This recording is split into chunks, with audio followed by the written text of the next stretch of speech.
Bihar news में स्वागत है आपका दोस्तों। मैं हूं फिर दोस्त गनी और आप देख रहे हैं केडीवी लाइव। दोस्तों आज हो चुका है 14 जनवरी 2025। तो आज की पूरे बिहार की टॉप न्यूज लेकर आए हैं आपके लिए। वीडियो शुरू करने से पहले आपसे रिक्वेस्ट है कि अगर आप पहली बार इस चैनल पर आए हैं तो चैनल को सब्सक्राइब करके बेल आइकन को प्रेस कर दीजिए और साथ ही वीडियो को लाइक कर दीजिए, अपने दोस्तों के साथ शेयर भी कीजिए। तो चलिए चलते हैं आज की खबरों की ओर।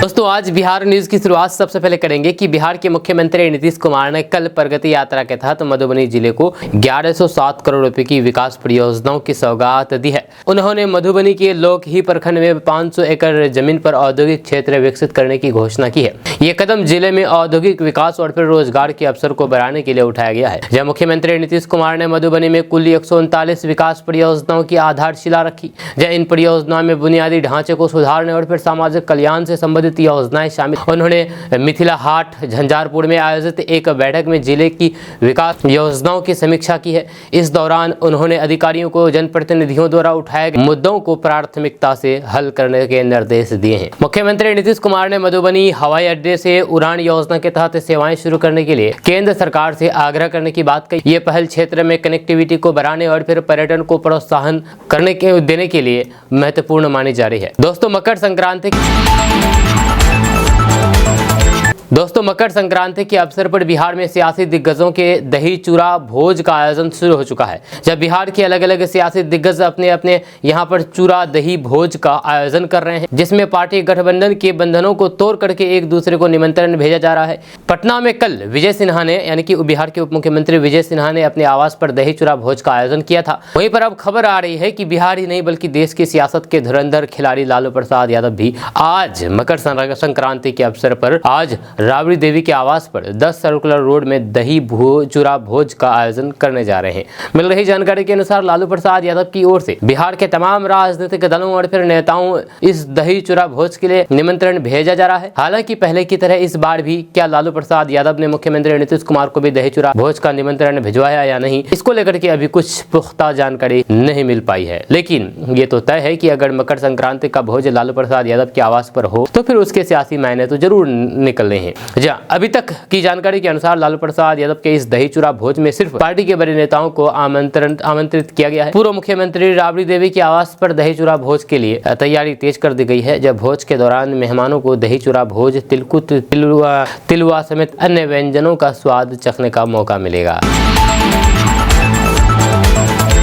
दोस्तों बिहार में शिक्षा व्यवस्था दिनों दिन बिगड़ती जा रही है, जैसे अभिभावकों और फिर छात्रों की चिंता बढ़ गई है। जब सरकारी स्कूलों की हालात बेहद खस्ता बताई जा रही है, जहां पर शिक्षा की गुणवत्ता में भारी गिरावट आई है। ऐसे में सरकार ने शिक्षा की गुणवत्ता सुधारने के लिए कमर कस ली है। अब बिहार के स्कूलों में अध्यापक क्या कर रहे हैं इसकी जांच पड़ताल की जाएगी। इस दौरान अभिभावकों का फीडबैक भी लिया जाएगा। जिन अध्यापकों की शिकायत मिलेगी उनके खिलाफ सख्त कार्रवाई करने की तैयारी की गई है। अपर मुख्य सचिव ने वीडियो कॉन्फ्रेंसिंग के जरिए जिला शिक्षा अधिकारियों को इस मामले में आदेश जारी कर दिया है। वहीं पर बिहार के शिक्षा विभाग ने अध्यापकों की छुट्टी को लेकर के एक नियम बनाने की तैयारी में है। जब शिक्षकों को अब कागज में छुट्टी का एप्लीकेशन नहीं देना होगा, उन्हें अब छुट्टी के लिए ऑनलाइन अप्लाई करना होगा। वहीं पर सिद्धार्थ ने कहा है कि अध्यापक बच्चों को पढ़ा रहे हैं या नहीं, इस बारे में अभी तक कोई भी चर्चा नहीं की गई है। ऐसे में स्कूल में जांच पड़ताल की जाएगी कि अध्यापक स्कूल में अब पढ़ा रहे हैं या नहीं।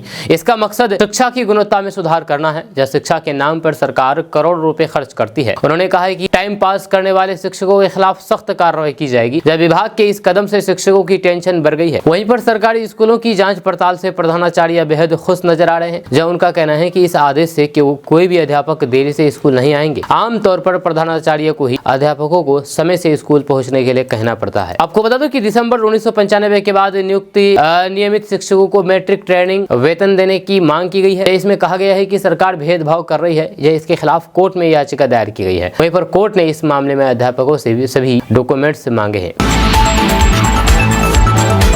दोस्तों आरजेडी और तेजस्वी यादव के द्वारा बिहार सरकार में बीजेपी कोटे के मंत्री रेणु देवी के भाई पर अपहरण करने का आरोप लगाने के बाद उसको लेकर के खूब सियासत हो रही है। अब खुद मंत्री ने सामने से आकर के आरजेडी के आरोपों पर अपनी सफाई पेश की है और कहा है कि उन्हें अपने भाई से कोई भी लेना देना नहीं है। जब बिहार सरकार के पशुपालन मंत्री रेणु देवी बेतिया में आरजेडी पर हमला बोलते हुए कहा कि विपक्ष के पास कोई मुद्दा नहीं है, वो मुद्दा विहीन हो गई है। आज से 8 साल पहले ही दो बार कहा था कि उनका रवि कुमार उर्फ पिन्नू से कोई भी लेना देना नहीं है। उन्होंने कहा कि वे अपने भाई से अलग रहती है। उन्होंने कहा कि आखिर उनका नाम क्यों लिया जाता है। जब उन्होंने तेजस्वी यादव से पूछा है कि उनके पिता के राज में चंपारण का क्या हुआ था। यह आज जनता एनडीए के साथ है। नीतीश कुमार के शासनकाल में चारों तरफ विकास हो रहा है, जिससे विपक्ष घबरा गया है और फिर वह किसी भी को भी बदनाम कर रहा है। चंपारण की जनता आज एनडीए के साथ है। वे जनता से क्यों नहीं पूछते हैं कि जनता हमारा साथ क्यों दे रही है। उन्होंने कहा कि तेजस्वी यादव के पिता लालू प्रसाद यादव के राज में महिलाएं भी सुरक्षित नहीं थी। जब उस समय लोग 5 बजते ही अपने घर के दरवाजे बंद कर लेते थे। जब वे भी उप मुख्यमंत्री थे तो फिर उनके सामने समय भी भ्रष्टाचार चरम सीमा पर पहुंच गई थी। दोस्तों, बिहार में सभी पेट्रोल पंपों की जांच होगी। जहां कमी मिली तो फिर सस्पेंड होगा, लाइसेंस सस्पेंड कर दिया जाएगा। आपको बता दूं कि बिहार के सभी पेट्रोल पंपों की जांच की जाएगी। पेट्रोल पंप पर महिला और फिर पुरुष के लिए अलग अलग शौचालय, यूरिनल, पेयजल की व्यवस्था आदि आधारभूत संरचना की पड़ताल की जाएगी। अगर 15 दिनों के अंदर पेट्रोल पंपों की स्थिति में सुधार नहीं होता है तो फिर लाइसेंस निलंबन की कार्रवाई की जाएगी। इसके अलावा इनके आवंटन रद्द करने की प्रक्रिया भी शुरू कर दी जा सकती है। इस सप्ताह से सुविधाओं की जांच के लिए विशेष जांच अभियान शुरू होगा। परिवहन सचिव संजय कुमार अग्रवाल ने बताया है कि पेट्रोल पंपों पर शौचालय और फिर यूरिनल महिला और फिर पुरुष के लिए अलग अलग होना अनिवार्य है, लेकिन कई जगह से शिकायतें मिल रही है कि पेट्रोल पंपों पर या तो ये सुविधा उपलब्ध नहीं है या फिर ताला बंद रहता है। ये बहुत ही गंदी स्थिति है। जहाँ राज्य के यानी कि बिहार के सभी जिलों में जिला पदाधिकारियों को निर्देश दिया गया है कि वे विशेष जाँच टीमों का गठन करें। इन टीमों को यह सुनिश्चित करने का काम सौंपा गया है कि पेट्रोल पंप पर पुरुष और फिर महिलाओं के लिए अलग अलग शौचालय और फिर यूरिनल उपलब्ध हो, इसकी जांच की जाए। इसके साथ ही अन्य बुनियादी सुविधाएं जैसे कि पेयजल और फिर स्वच्छता का भी निरीक्षण किया जाएगा।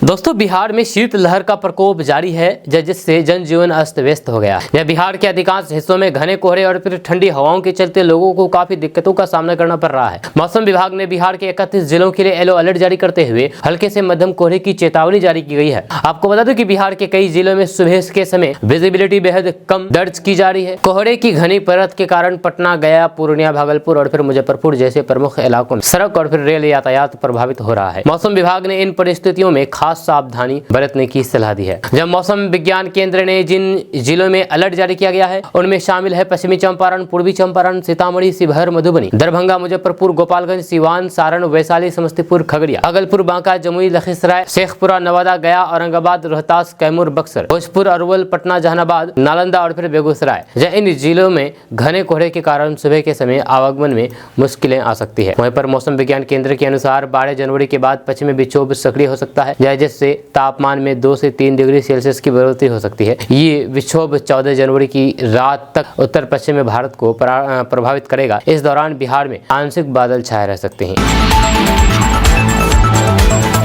दोस्तों, बिहार में अब ट्रैफिक नियमों का उल्लंघन करने वालों के खिलाफ आसानी से कार्रवाई की जा सकती है। राजधानी पटना की तरह अब बिहार के 26 जिलों में सीसीटीवी कैमरे से यातायात नियमों का उल्लंघन करने वालों पर नजर रखी जाएगी। AI यानी कि आर्टिफिशियल इंटेलिजेंस की मदद से जिलों में हेलमेट नहीं पहनने वाले एवं अन्य यातायात नियमों का उल्लंघन करने वालों की पहचान हुई और फिर ऑटोमेटिक चालान काटा जाएगा। मार्च तक ये व्यवस्था लागू होगी और फिर 1 अप्रैल 2025 से ऑटोमेटिक चालान काट लेंगे। जब परिवहन मंत्री शीला मंडल ने कहा है कि इस व्यवस्था से सड़क दुर्घटनाओं में कमी आएगी एवं सड़क सुरक्षा नियमों का पालन करने के प्रति अधिक जागरूक होंगे। वहीं पर विभाग के सचिव संजय अग्रवाल ने बताया है कि बिहार के 26 जिलों के 72 महत्वपूर्ण चौक चौराहों पर सीसीटीवी कैमरे से ऑटोमेटेड चालान जारी किया जाएगा। ये पहल बिहार के नागरिकों की सुरक्षा सुनिश्चित करने, सड़क दुर्घटना में कमी लाने और फिर यातायात के नियमों का पालन सख्ती से करवाने के उद्देश्य से की जा रही है। आपको बता दें कि 26 जिलों में ये व्यवस्था लागू होगी, जिनमें मधेपुरा, सुपौल, औरंगाबाद, अरवल, जहानाबाद,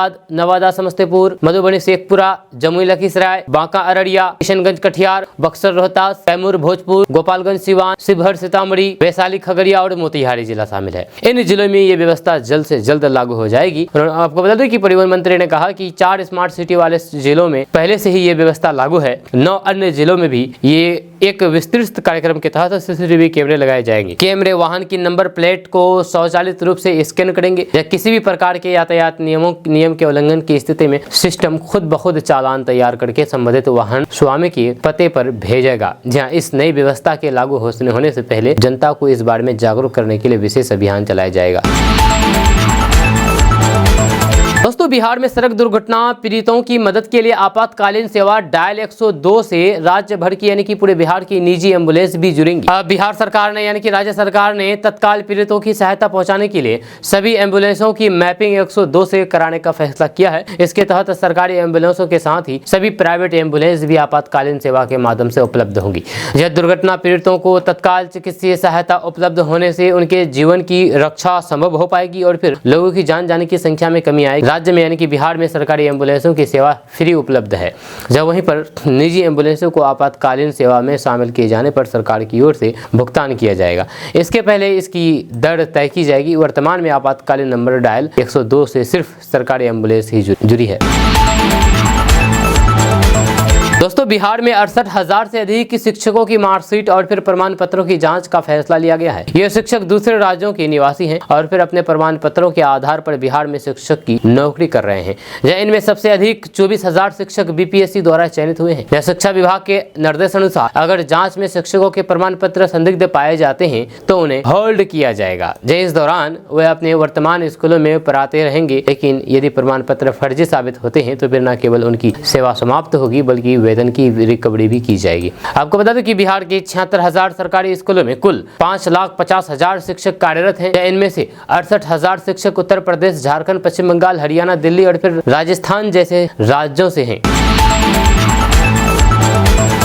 बिहार बोर्ड इंटरमीडिएट और मैट्रिक वार्षिक परीक्षा 2025 की परीक्षा कदाचार मुक्त तरीके से हो, इसके लिए शिक्षा विभाग ने उड़न दस्ता पदाधिकारी नाम कर दिए हैं। किस जिले में कौन पदाधिकारी होंगे ये भी तय कर दिया गया है। नामित किए गए पदाधिकारी विभिन्न जिले के शिक्षक प्रशिक्षण संस्थान डाइट बाई टीटीसी सीटीई के व्याख्याता है। इनकी जिम्मेदारी कदाचार मुक्त परीक्षा सुनिश्चित करना, कोषागार से प्रश्न पत्रों की निकासी की निगरानी, संदिग्ध गतिविधियों पर नजर समेत अन्य कार्यों की होगी। हर जिले में एक एक अफसर उड़न दस्ता पदाधिकारी के रूप में नामित किए हुए हैं।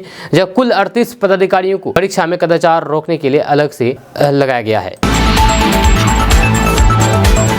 दोस्तों बिहार में करीब 87 किलोमीटर लंबाई में किशनगंज, बहादुरगंज और साहेबगंज अरेराज बेतिया 4 लेन एनएच निर्माण के लिए टेंडर के माध्यम से एजेंसी चयन की प्रक्रिया पिछले कई महीनों से चल रही है, लेकिन टेंडर फाइनल नहीं हुआ है। टेंडर फाइनल करने से पहले इन दोनों सड़कों को केंद्रीय सड़क परिवहन एवं राजमार्ग मंत्रालय अंतिम रूप से मंजूरी का इंतजार है। इसके बाद ही निर्माण एजेंसी का चयन करके वर्क अवार्ड किया जाएगा और फिर निर्माण कार्य शुरू होगा। किशनगंज बहादुरगंज एनएच का अधिकतर हिस्सा ग्रीनफील्ड है। इस एनएच को बनने से सीमांचल के क्षेत्र आपस में सड़क संपर्कता बेहतर होगी।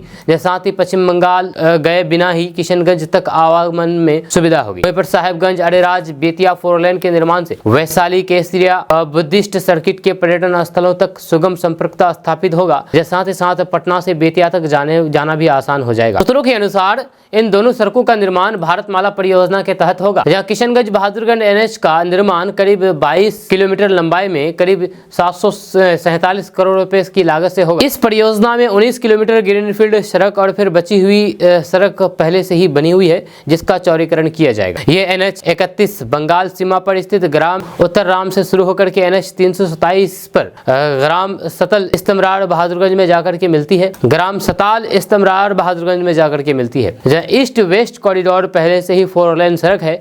इस सड़क के निर्माण से किशनगंज के लिए एक अतिरिक्त 4 लेन मार्ग उपलब्ध हो जाएगा।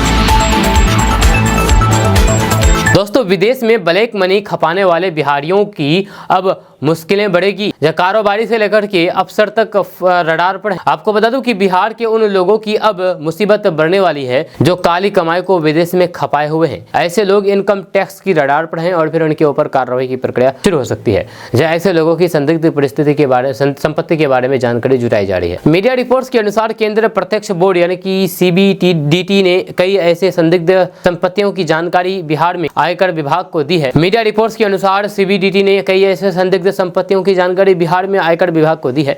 ऐसे लोगों के खिलाफ अभियान चला करके कार्रवाई करने का निर्देश मिला है। दरअसल आयकर विभाग के रडार पर वे लोग हैं जिन्होंने अपने संपत्ति के ब्यौरे में उन संपत्ति का जिक्र नहीं किया है जो उन्होंने विदेश में रखा है। जब मीडिया रिपोर्ट्स के माने तो कई कारोबारी और फिर अफसर जांच के दायरे में आ सकते हैं। मीडिया रिपोर्ट्स के अनुसार ऐसे लोग जो खुद या फिर उनके परिजन आए दिन किसी खास देश की यात्रा करते हैं वे भी रडार पर है। RTI रिटर्न में जानकारी छिपाने वाले भी जांच के दायरे में आ जाएंगे। कुछ लोग अपने उस परिजन परिजन के नाम पर लगातार आयकर रिटर्न फाइल करते हैं तो किसी तरीके का कोई भी काम या फिर कारोबार नहीं करते हैं। निजी संस्थान या ट्रस्ट के नाम पर भी टैक्स जमा करके अपनी वास्तविक आय छिपाने वाले उलझ सकते हैं। आपको बता दूं कि इस तरीके की जांच में फंसने वाले लोगों के खिलाफ 2015 के ब्लैक मनी कानून के अंतर्गत कार्रवाई हो सकती है, जिसमें प्रावधान है कि अगर विदेश में आपकी कोई भी संपत्ति है तो फिर इसकी जानकारी आपको आयकर रिटर्न में देनी होगी।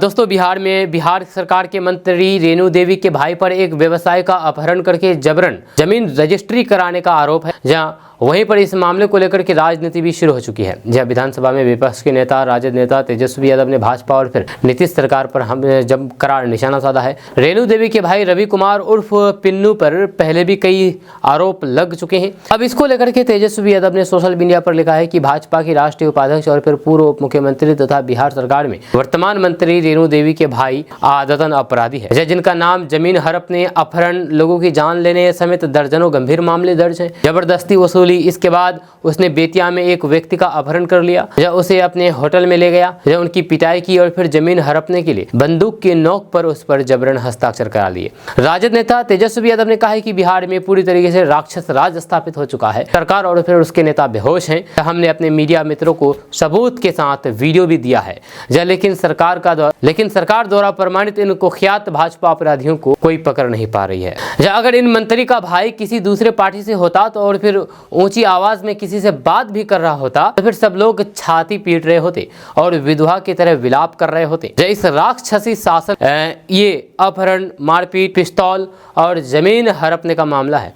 ऐसे कुख्यात लूटपाट करने वाले अपराधी भू माफिया, शराब माफिया, रेत माफिया और फिर अपहरणकर्ता दोनों उप मुख्यमंत्री सहित पूरी सरकार को डीके टैक्स देते हैं। आपको बता दूं कि मंत्री रेणु देवी के भाई रवि कुमार उर्फ पिन्नू ने बेतिया में एक व्यवसायी का अपहरण कर लिया था। जहां आरोप है कि रेणु देवी के भाई ने बंदूक की नोक पर व्यवसायी का अपहरण कर लिया है और उससे जबरन जमीन पंजीकरण के यानी कि जमीन रजिस्ट्री के कागजात पर अंगूठा लगाने को कहा है। यह घटना सीसीटीवी में कैद हो गई है, जब पुलिस ने पिन्नू के खिलाफ मामला दर्ज कर लिया है और फिर उसकी तलाश की जा रही है। दोस्तों, प्रगति यात्रा पर निकले सीएम नीतीश कुमार के एक भागीरथ प्रयास की चर्चा खूब हो रही है। जहाँ कारण यह है कि उन्होंने मिथिला की पुरानी नदियों की फिर से जिंदा करने की कोशिश की है। दरभंगा के पुरानी कमला नदी, जीवछ नदी, पुरानी कमलाधार को फिर से जिंदा करने की बिहार सरकार की योजनाओं से दरभंगा के सदर प्रखंड बेनीपुर, बिरोल, बहेरी, कुशेश्वर स्थान, पूर्वी और फिर पश्चिमी सहित बहादुर प्रखंड के हजारों किसानों को खेत की सिंचाई के लिए फायदा होगा। दोस्तों, सरकार अब गांव की सड़कें टिकाऊ बनाने के लिए निर्माण संबंधित मानकों में कई संशोधन करने जा रही है। इसमें यातायात दबाव का आकलन करने के साथ ही सड़क निर्माण की मोटाई बढ़ाने, रख रखाव से संबंधित सुविधाओं में संशोधन आदि सम्मिलित किया गया है। जहां अब 5 नहीं 7 वर्षों तक सड़कों के रख रखाव का दायित्व संबंधित सड़क बनाने वाले ठेकेदार या फिर कंपनी की होगी। वहीं पर चौड़ाई बढ़ेगी। ग्रामीण इलाकों में सड़कों पर बढ़ते दबाव को देखते हुए निर्माण की मोटाई बढ़ाई जाएगी। वर्तमान में 8 से 11 इंच मोटी सड़क बनती है। ग्रामीण सड़कों को अब 17 से 19 इंच तक मोटा करने का निर्णय लिया गया, यानी कि ग्रामीण सड़कों की मोटाई अब काफी ज्यादा बढ़ जाएगी, जबकि चौड़ाई 12 फीट से बढ़ करके 16 फीट तक होगी। जब विभाग का मानना है कि शहरी सड़कों की तरह अब ग्रामीण सड़कों पर भी भारी गाड़ियों का दबाव बढ़ा है। ग्रामीण इलाकों में पक्के निर्माण कार्य तेजी से हो रहे हैं। इसे देखते हुए विभाग ने अब सर्वे करा करके प्रमुख शहरों की भी मोटाई और फिर चौड़ाई बनाने का निर्णय लिया है। दोस्तों, बिहार के बेतिया में दिहाड़ी मजदूर को अगवा करके उनसे जबरन जमीन लिखवाने के आरोपी की गिरफ्तारी के लिए छापेमारी शुरू कर दी गई है। इस प्रकरण में मुख्य आरोपी के फॉर्च्यूनर को जेसीबी से खींच करके पुलिस ले गई है। जहां पावर हाउस चौक निवासी रवि कुमार उर्फ पिन्नू समेत अन्य आरोपियों की गिरफ्तारी के लिए विशेष टीम तैयार की गई है। एसडीपीओ विवेक दीप इस टीम का नेतृत्व कर रहे हैं। पुलिस अधीक्षक डॉक्टर शौर्य सुमन ने इस अपहरण मामले में कार्यवाही के लिए विशेष टीम का गठन किया है। इस टीम का नेतृत्व एसडीपीओ विवेक दीप कर रहे हैं। इस बीच आरोपी पिन्नू के संभावित ठिकानों पर छापेमारी जारी है। घटनाक्रम में जिस 4 पहिया वाहन का इस्तेमाल किया गया था उसे गुलाब बाग से पुलिस ने जब्त कर लिया है। जेसीबी के जरिए फॉर्च्यूनर कार को खींच करके पुलिस ले गई है। इसकी पुष्टि करते हुए एसडीपीओ विवेक दीप ने बताया है कि जब्त 4 पहिया वाहन को पुलिस ने अपने कब्जे में ले लिया है, जब उसकी भी तकनीकी जाँच कराई जा रही है। दोस्तों, क्या नीतीश कुमार के लिए इस साल होने वाले विधानसभा चुनाव अब तक के चुनाव से कहीं अधिक महत्वपूर्ण है? क्या नीतीश कुमार बिहार के आगामी चुनाव में एनडीए का सीएम चेहरा नहीं बनेंगे? यदि इस तरीके के सवाल आपके मन में भी उपज रहे हैं तो फिर अभी हम आपको इन्हीं कुछ सवालों का जवाब एक सीधे साधे तरीके से देंगे। दरअसल नीतीश कुमार को लेकर के जब भी ये सवाल उठा कि अब उनका राजनीतिक कैरियर खत्म होने पर आया है, तब नीतीश कुमार कोई ऐसा तुरुप का इक्का निकाल लेते हैं जिससे कि राजनीतिक गुना भाग करने वाले लोग भी हैरान हो जाते हैं कि नीतीश कुमार सच में ऐसा भी कर सकते हैं। अब जब इन बातों को इसी उदाहरण के साथ समझे कि पिछले साल लोकसभा चुनाव के दौरान सीएम नीतीश कुमार को लेकर के राजनीतिक गलियारों में तरह तरह की चर्चा हो रही थी, जब कई लोग तो ये भी कह रहे थे कि जदयू 4 से अधिक सीट पर बहुमत नहीं हासिल कर पाएगी, लेकिन जैसे ही चुनाव का रिजल्ट आया हर कोई दंग रह गया और फिर नीतीश कुमार ने ये बता दिया है कि उनके बारे में कुछ भी पहले से कयास लगाना उचित नहीं है। वहीं पर इस साल जब विधानसभा का चुनाव होना है तो फिर नीतीश कुमार को लेकर के एक बार फिर से तरह तरह की बातें हो रही है। ऐसे में अब तो एक चीज नया देखने को मिल रहा है, वो चीज ये है कि सीएम नीतीश कुमार अपने यात्रा मीडिया में खुल करके पहले की तरह तो नहीं आ रहे हैं, लेकिन अब उनकी इस यात्रा में सोशल मीडिया इन्फ्लुएंसर्स साथ घूम रहे हैं और सीएम नीतीश कुमार की तरफ से किए गए बिहार के विकास कार्यों का भी वीडियो बना करके उसके जरिए नीतीश कुमार का कद और भी बढ़ा देते हैं। दोस्तों, भारत का सीमेंट सेक्टर पिछले कुछ सालों से मुश्किल दौर से गुजर रहा है। हाल ही में प्रकाशित रिपोर्ट्स के अनुसार सीमेंट की कीमतें पिछले 5 सालों के निचले स्तर पर पहुंच गई है। इसका मुख्य कारण कंपनियों के बीच तीव्र प्रतिस्पर्धा और फिर कमजोर मांग है। यह रिपोर्ट में ये बताया गया है कि सीमेंट कंपनियों ने कीमतें बढ़ाने की कोशिश की है, लेकिन कमजोर मांग और फिर प्रतिस्पर्धा के चलते इन बढ़ोतरी को वापस लिया गया है। सीमेंट कंपनियों के बीच बम्पर प्रतिस्पर्धा ने मूल्य निर्धारण पर दबाव डाला है। अधिक कंपनियां होने के कारण बाजार में कीमतें घटाई गई है, जिससे कंपनियों को कम लाभ हो रहा है। रिपोर्ट्स के अनुसार सीमेंट की कीमतें पिछले 5 सालों में गिर करके अपने निचले स्तर पर आ गई है और अभी इन कीमतों में किसी प्रकार की वृद्धि की उम्मीद नहीं है। प्रतिस्पर्धा के चलते कंपनियां कीमतें स्थिर रखने या फिर घटाने के लिए मजबूर हो गई है। यह रिपोर्ट में यह भी कहा गया है कि आने वाले वर्षों में सीमेंट की मांग में सुधार होने की उम्मीद है। ये सुधार बढ़ती इंफ्रास्ट्रक्चर परियोजनाओं, ग्रामीण और फिर शहरी आवास की बढ़ती मांग और फिर रियल एस्टेट क्षेत्र में सुधार के कारण हो सकता है। सीमेंट उद्योग में मांग में सुधार से आपूर्ति और फिर मांग के बीच संतुलन बना सकता है, जिससे कंपनियों को मूल्य वृद्धि करने में मदद मिल सकती है। रिपोर्ट में कहा गया है कि वित्तीय वर्ष 2025-26 में आसपास मांग में सुधार हो सकता है। दोस्तों, बिहार में संगठन को नए सिरे से खड़ा करने की कोशिश बीजेपी कर रही है। नए जिला अध्यक्ष, बूथ अध्यक्ष नए चुने जा रहे हैं। इसमें केवल उन्हें ही तवज्जो दी जा रही है जो शुरू से भाजपाई हैं। जिला स्तर के संगठन में स्वर्णों का दबदबा दिख रहा है। जिला अध्यक्षों की लिस्ट में 45% स्वर्ण है। इनमें ब्राह्मण, भूमिहार और राजपूत के साथ कायस्थ को जगह दी गई है। स्वर्ण के बाद सबसे ज्यादा तवज्जो कुशवाहा को दी गई है। पार्टी की तरफ से 10 जिलों की कमान कोयरी और कुर्मी के हाथ में दी गई है। अगर इनमें यादव को शामिल कर दें तो फिर लगभग 20% जिला अध्यक्ष पिछड़ा वर्ग के हैं। अति पिछड़ा की बात करें तो पार्टी ने इलाकावार उनकी आबादी के हिसाब से उन्हें जिले के संगठन में हिस्सेदारी दी है। इस वर्ग में मल्लाह के अलावा हलवाई, कानू और फिर भगत की कैटेगरी से आने वाले नेताओं पर भी पार्टी ने दबाव लगाया है। जब मुस्लिम समुदाय से एक भी व्यक्ति को मौका नहीं दिया गया। जी हाँ, नई लिस्ट से साफ है कि जाति के गणित को भी साधने की भरपूर कोशिश की गई है। ऐसे जिला अध्यक्ष जिनका परफॉर्मेंस लोकसभा चुनाव में बेहतर रहा है उन्हें रिपीट किया गया है। शेखपुरा में पहली बार बीजेपी की तरफ से यादव समाज से आने वाले रेशमा भारती को अध्यक्ष बनाया गया है। यहाँ पर जीत हार तय करने में 3 जातियों की महत्वपूर्ण भूमिका मानी जाती है। भूमिहार, कोयरी, कुर्मी और फिर यादव है। प्रधानमंत्री नरेंद्र मोदी सोशल मीडिया पर अपार फॉलोअर्स रखते हैं। प्रधानमंत्री मोदी आम लोगों से लेकर के सेलिब्रिटीज तक सभी के पसंदीदा राजनेता हैं। इसके अलावा प्रधानमंत्री का एक आधिकारिक यूट्यूब चैनल भी है। लेकिन क्या आप जानते हैं कि ये चैनल हर महीने कितनी कमाई करता है? अभी हम आपको मोदी के यूट्यूब चैनल के बारे में पूरी जानकारी देने जा रहे हैं। आपको बताएंगे कि प्रधानमंत्री नरेंद्र मोदी अपने यूट्यूब चैनल से कितनी कमाई करते हैं हर महीने। आपको बता दूं कि प्रधानमंत्री नरेंद्र मोदी के पास फेसबुक और एक्स यानी कि ट्विटर जैसे सोशल मीडिया प्लेटफॉर्म पर काफी ज्यादा फॉलोअर्स हैं। उसी तरह उनके पास नरेंद्र मोदी नाम का एक आधिकारिक यूट्यूब चैनल भी है। इस चैनल की शुरुआत 26 अक्टूबर 2007 को की गई थी। इस चैनल पर मोदी से जुड़े हुए सभी कार्यक्रम प्रसारित होते हैं, जिसमें नई योजनाओं का उद्घाटन, सरकारी कार्यक्रमों में उनकी भागीदारी और इंटरव्यू शामिल होते हैं। प्रधानमंत्री नरेंद्र मोदी के यूट्यूब चैनल के 26 मिलियन सब्सक्राइबर्स हैं। जब वैश्विक रूप से ये यूट्यूब पर 20 मिलियन से अधिक सब्सक्राइबर्स रखने वाले एकमात्र राजनेता है। इनके अलावा ये चैनल व्यूज और फिर लाइक्स के जरिए महत्वपूर्ण मासिक आय अर्जित करते हैं। वीड आईक्यू की रिपोर्ट्स के अनुसार मोदी के यूट्यूब चैनल के 26 मिलियन सब्सक्राइबर्स हैं और फिर अब तक 29,272 वीडियो पोस्ट किए गए हैं और इन वीडियोस को कुल मिलाकर के 636 करोड़ से अधिक व्यूज मिल चुके हैं। एक रिपोर्ट के अनुसार प्रधानमंत्री नरेंद्र मोदी को 1 करोड़ 62 लाख रुपए से लेकर के 4 करोड़ 88 लाख रुपए तक की आय होती है। प्रधानमंत्री मोदी का यूट्यूब चैनल हर महीने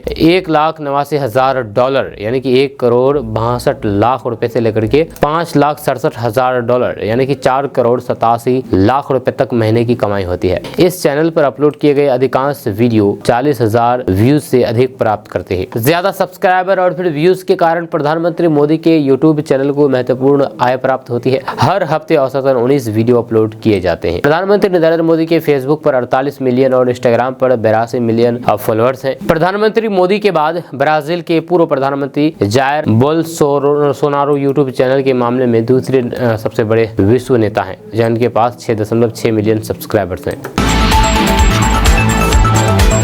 दोस्तों, बिहार के स्कूलों में शिक्षा की गुणवत्ता को लेकर के अब सख्त कार्रवाई की जाएगी। बिहार के अपर मुख्य सचिव यानी कि ACS ने जिला शिक्षा अधिकारियों को आदेश दिया है कि वे ये सुनिश्चित करें कि स्कूलों में शिक्षक सच में स्कूलों को पढ़ा रहे हैं या नहीं। या शिक्षकों की असलियत जानने के लिए निरीक्षण किए जाएंगे और फिर इस दौरान अभिभावकों से भी फीडबैक लिया जाएगा। यदि किसी शिक्षक के बारे में ये पाया जाता है कि वे समय बर्बाद कर रहे हैं और बच्चों को पढ़ाने में सहयोग नहीं दे रहा है तो फिर उसके खिलाफ सख्त कार्रवाई की जाएगी। अपर मुख्य सचिव ने कहा कि आज तक ये मुद्दा उठाने का मौका नहीं मिला था कि हमारे शिक्षक बच्चों को क्या पढ़ा रहे हैं या नहीं पढ़ा रहे हैं। उनका मुख्य उद्देश्य यही है कि बच्चों को बेहतर शिक्षा मिले। इसके लिए सरकार हर साल करोड़ों रुपए खर्च कर रही है, लेकिन यदि शिक्षा की गुणवत्ता में कोई सुधार नहीं होता है तो फिर ये निवेश व्यर्थ साबित होगा। उन्होंने ये भी कहा कि लगातार निरीक्षणों से स्कूलों में बच्चों और फिर शिक्षकों की उपस्थिति में सुधार देखने को मिला है। जब बच्चे लगातार स्कूल पहुंच रहे हैं, लेकिन ये जरूरी है कि शैक्षणिक गुणवत्ता भी उतनी ही बेहतर हो जितने की उपस्थिति का प्रतिशत है। दोस्तों, बिहार में जमीनों से विवादों को निपटाने के लिए जमीन सर्वे कराए जा रहे हैं, तो आपको पता है। इसे लेकर के गांव से लेकर के शहर तक लोगों के मन में अभी भी कई सवाल हैं, खास करके सर्वेक्षण की स्थिति को लेकर के। ऐसे में बिहार सरकार के राजस्व एवं भूमि सुधार विभाग ने विशेष सर्वेक्षण और बंदोबस्त की स्थिति जांचने के लिए ऑनलाइन सुविधा उपलब्ध करा दी है, जिससे आप घर बैठे ही कुछ स्टेप्स को फॉलो करके अपने गाँव में जमीन सर्वे की स्थिति जान सकते हैं। इसके लिए सबसे पहले आपको राजस्व एवं भूमि सुधार विभाग की वेबसाइट www.dlrs.bihar.gov.in पर जाना होगा। इस वेबसाइट पर जाना होगा। इसके बाद वेबसाइट पर दिए गए बिहार विशेष सर्वेक्षण संबंधित सेवाएं पर जाना होगा। इसके बाद आपके सामने अपने गांव शहर में विशेष सर्वेक्षण की स्थिति जांचने का टैब दिखेगा, इस पर आपको क्लिक करना होगा। अब दिए गए जगह पर अपना जिला, अंचल और फिर मौजा चुनना होगा और फिर अब आपके सामने में एक पेज खुलेगा जिसमें आप अपने गाँव में सर्वेक्षण की स्थिति देख सकते हैं। इसके साथ साथ आप गाँव में कार्यरत अमीन, कानूनगो और फिर कैंप इंचार्ज की जानकारी भी देख सकते हैं। दोस्तों, बिहार में मौसम का मिजाज बदल गया है, जहाँ इस साल मकर संक्रांति पर कड़ाके की ठंड या फिर शीतलहर नहीं पड़ेगी। बिहार का मौसम 14 और फिर 15 जनवरी यानी कि मकर संक्रांति का दिन सुहाना बना रहेगा, यानी कि आज और कल। जब दिन में धूप खिली रहेगी, तापमान में बढ़ोतरी देखने को मिलेगी। धूप की गर्माहट से लोगों को ठंड से राहत मिलेगी। हालांकि बिहार के 11 जिलों में सुबह के समय कोहरा छाया रहेगा। दिन चढ़ते ही इन जिलों में भी धूप निकल जाएगी, जिसके कारण इस बार मकर संक्रांति के मौके पर चूरा दही भोज की भी धूम रहेगी। धूप में बैठ करके लोग दही चूरा का स्वाद चखेंगे। मौसम विभाग ने अलर्ट जारी करते हुए बताया है कि मकर संक्रांति के दिन 14 और 15 जनवरी को यानी कि आज और कल कड़ाके की ठंड या फिर शीतलहर जैसी स्थिति बनने की आशंका नहीं है। इस दौरान बिहार भर में, पूरे बिहार में सुबह के समय थोड़ी बहुत कोहरा हो सकता है, जब बिहार के पश्चिमी और फिर उत्तर मध्य बिहार में घना कोहरा और फिर विशेष शेष जिलों में सामान्य से मध्यम श्रेणी का कोहरा छाया रहेगा। मौसम विभाग के मुताबिक इन इलाकों को लेकर के येलो अलर्ट जारी किया है। उनमें है बक्सर, भोजपुर, छपरा, सिवान, सीतामढ़ी, मधुबनी, मुजफ्फरपुर, दरभंगा, वैशाली, शिवहर और फिर समस्तीपुर में घना कोहरा छाया रह सकता है। हालांकि दिन चढ़ते ही धूप निकल जाएगी। अगले 5 दिन न्यूनतम तापमान में विशेष बदलाव की संभावना नहीं है। दोस्तों, बिहार के युवाओं के लिए बड़ी खुशखबरी सामने आई है। दरअसल बिहार कृषि विभाग में करीब 1000 पदों के लिए बहाली होने जा रही है। आपको बता दूं कि कृषि विभाग में एक साथ 1000 पदों के लिए खाली पद खाली होने वाली है। बिहार के कृषि मंत्री मंगल पांडे ने इसकी घोषणा की है। कृषि विभाग द्वारा पटना में सहायक निदेशक स्तर के 29 पदाधिकारी के बीच नियुक्ति पत्र का वितरण किया गया। कृषि भवन सभागार में आयोजित कार्यक्रम के दौरान विभागीय मंत्री मंगल पांडे ने कहा कि कृषि विभाग के 29 पदाधिकारी के बीच नियुक्ति पत्र का वितरण किया गया है। ये सभी सहायक निदेशक राजपत्रित पदाधिकारी हैं। इससे पहले साल 2019 में 60 राजपत्रित पदाधिकारी की सीधी नियुक्ति की गई थी। मंत्री मंगल पांडे ने कहा कि आने वाले कुछ महीने में कृषि विभाग में लगभग 1000 नियुक्तियां की जाएगी। इससे जुड़ा हुआ विज्ञापन जल्द ही निकाला जाएगा। दोस्तों, बिहार के 4 जिलों में ठंड के कारण क्लास 8 तक के स्कूलों की छुट्टियां बढ़ा दी गई है। पटना, भागलपुर, बेगूसराय और रोहतास जिलों में 15 जनवरी तक प्राथमिक से लेकर 8वीं कक्षा तक के स्कूलों को बंद रखने का आदेश जारी कर दिया गया है। इन जिलों के जिलाधिकारियों यानी कि डीएम ने बच्चों की सेहत और फिर ठंड की स्थिति को ध्यान में रखते हुए ये निर्णय लिया है। हालांकि इन जिलों में 9वीं से 12वीं कक्षा तक के स्कूलों को पूर्व निर्धारित कार्यक्रम के तहत ही संचालित किया जाएगा।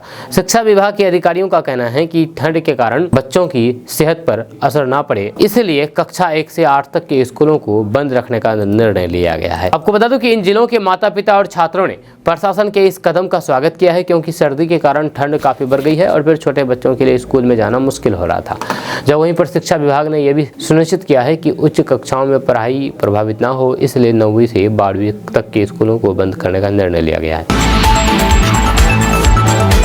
अगर हम लुटेरे हैं तो फिर मुझे पकड़ो या फिर जेल में डाल दो या फिर माफी मांगो। ये कहना मेरा नहीं है, ये कहना है तेजस्वी यादव का। तेजस्वी यादव ने सीबीआई को ये सलाह दी है। आपको बता दो कि तेजस्वी यादव ने केंद्रीय गृह राज्य मंत्री नित्यानंद राय पर पलटवार करते हुए कहा कि वे बेकार के गृह मंत्री हैं, जब वे अपनी ही नाकामी गिना रहे हैं। अगर हम लुटेरे हैं तो फिर पकड़ो या फिर माफी मांगो। वहीं पर डीके टैक्स के सवाल पर उन्होंने कहा कि सब लोग जानते हैं कि किस तरह वसूली चल रही है, चाहे वह ट्रांसफर पोस्टिंग के नाम पर हो या फिर ब्लॉक या फिर थाना से हो या फिर ये सभी लोग जान रहे हैं। जब समय आने पर डीके टैक्स का भी खुलासा किया जाएगा। वहीं पर आरजेडी नेताओं के घर पर सीबीआई और फिर ईडी के छापेमारी के सवाल पर तेजस्वी यादव ने कहा कि ये तो बीजेपी का सेल है। बिहार में चुनाव है, दिल्ली के बाद जो एकमात्र चुनाव जो है वे बिहार में। अब यहाँ पर हर 2 दिन में केंद्रीय मंत्री कूद करके आएंगे और बड़ी बड़ी घोषणा करेंगे। राष्ट्रीय स्तर पर केवल बिहार की चर्चा होगी कि हमने बिहार के लिए क्या ये किया है, वे किया है, लेकिन हकीकत में तो बिहार ठगा गया है और बिहार के साथ सौतेला व्यवहार किया गया है।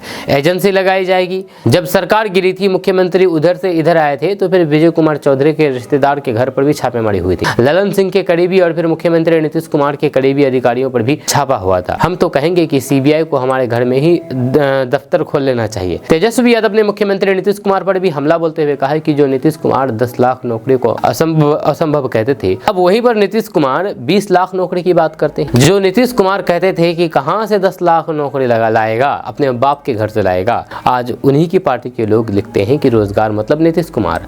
हम क्रेडिट लेने की राजनीति नहीं करते हैं, बस काम हो जाए। विकास कार्य को मत रोको। अब गोपालगंज के मेडिकल कॉलेज में केवल आरजेडी के नेता नहीं न जाएंगे इलाज कराने। 17 माह के काम को जो गिनाया हमने, अब 17 साल बाद नीतीश कुमार जी याद आया। काम गिनाएंगे तो फिर बहुत है, सब आरजेडी कोटे के मंत्री का ही काम किया हुआ है।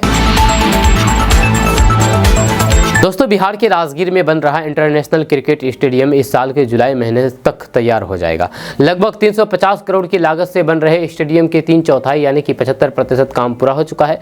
स्टेडियम निर्माण से जुड़े हुए अधिकारी के मुताबिक अगले 6 महीने में विशेष काम पूरा करने का लक्ष्य रखा गया है, इसलिए काम तेजी में लाया गया है। राजगीर इंटरनेशनल क्रिकेट स्टेडियम का निर्माण सिडनी मॉडल पर हो रहा है। जब बन जाने के बाद ये ऑस्ट्रेलिया के सिडनी स्टेडियम की तरह ही दिखेगा। आने वाले वर्षों में यहाँ पर नेशनल इंटरनेशनल आईपीएल समेत हर तरह के मैच खेले जाएंगे। 14 जनवरी को बीसीसीआई के क्यूरेटर राजगीर आएंगे। जो क्यूरेटरों की टीम यहाँ पर अंतर्राष्ट्रीय मानकों का इंस्पेक्शन करेंगे। साथ ही वो स्टेडियम के ग्राउंड और फिर पिच निर्माण की तकनीकी सलाह भी देंगे। राजगीर इंटरनेशनल क्रिकेट स्टेडियम में अभी फिनिशिंग और फिर थोड़ा कंस्ट्रक्शन का काम बाकी है। बन रहे स्टेडियम के लिए बंगाल से एक खास किस्म की घास मंगाई गई है। इस स्टेडियम में एक साथ 39,400 दर्शक बैठ करके मैच का आनंद ले सकेंगे।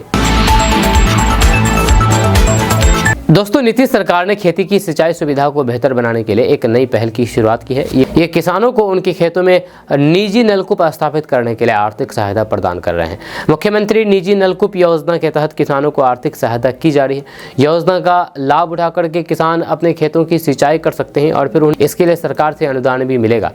इसके अंतर्गत सरकार विभिन्न श्रेणियों के किसानों को अलग अलग प्रतिशत में आर्थिक सहायता प्रदान करेगी। सामान्य वर्ग के किसानों को 50%, पिछड़ा और फिर अति पिछड़ा के वर्ग के किसानों को 70% और फिर अनुसूचित जाति और जनजाति के किसानों को 80% तक अनुदान मिलेगा। इससे किसानों को उनकी खेती में बहुत सहायता मिलेगी।